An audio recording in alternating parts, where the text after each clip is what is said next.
topic of gender differences in intercollegiate athletics has three main branches: progression, finance, and coaching.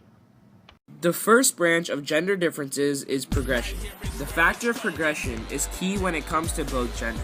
Since the creation of the NCAA in March of 1906, both genders have significantly increased their participation in college sports. This is primarily due to the Title IX rule. Now, let's take a look at the Title IX rule and its effect on gender equality.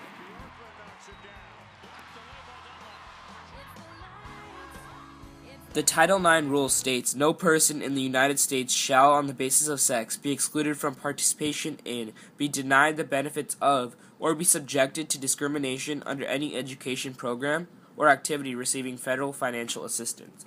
The effects of Title IX are shown in this upcoming graph. This graph shows the increase in participation of both genders after the implementation of the Title IX rule. We can see a stable increase in the male gender in their participation from 1970s to present time, and we can see a rapid increase in the female participation from the 1970s to present time. This chart is another example of the massive increase in the number of female athletes after the enforcement of the Title IX rule.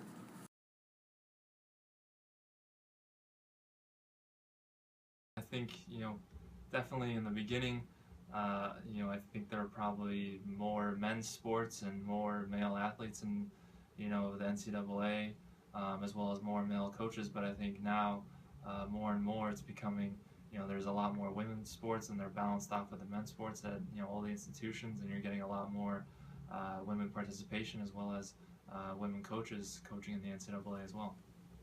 I do think that there's been substantial improvement for equality within the genders.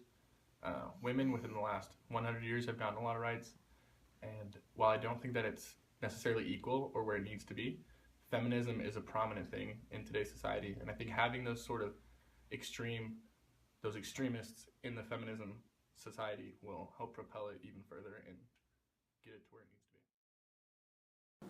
Coaching in the NCAA has progressed individually based on the gender of the sport. For the men's sports, the progression of coaching has stayed stable. However, for women's sports, coaching has become more male-biased. According to Como 2014, in 2008, 43% of women's teams had female coaches, compared to over 90% in 1972. Rhodes 2008 states that 2006 registered the lowest ever proportion of female coaches for women's teams. This chart shows the progression of male dominance in coaching jobs in female sports.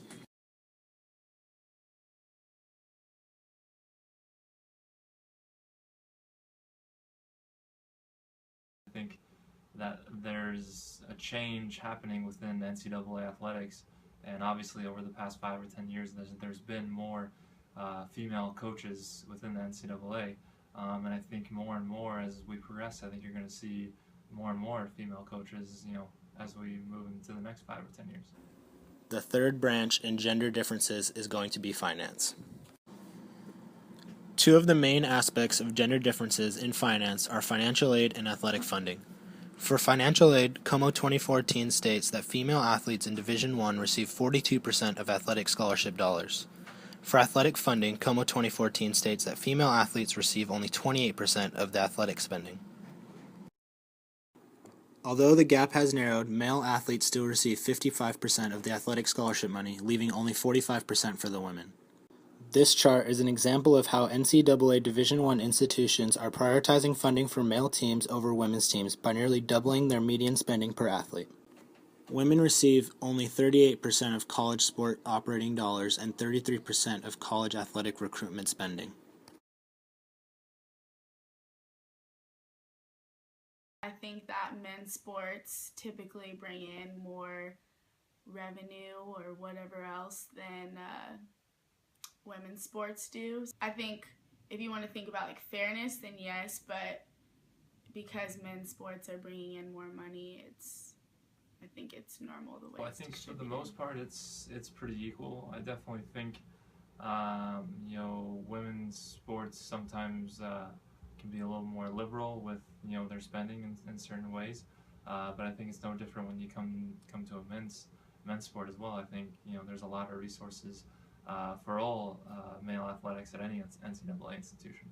I think the way it's distributed is just fine. I think both women's and men's programs either have similar amounts of finances, or I think resources and other things balance off for those things. I as well. don't know a tremendous amount of the finances of it, but if I had to say anything, as if I was a university, I would probably give more money financially to women. I think they get more of a rep of being better students, so it only makes sense that they have more financial money for academics. I definitely think the process should be improved. It's tough for me to say exactly how, but probably more voicing of where the money's going to, and as well as where it's coming from, would help educate the people, and they wouldn't feel as in the dark about it.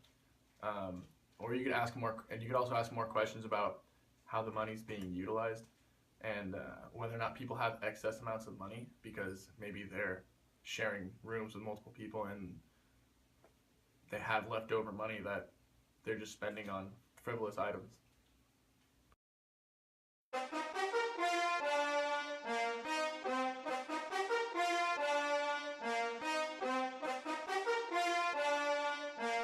Yeah. Hey, hit records on my demo.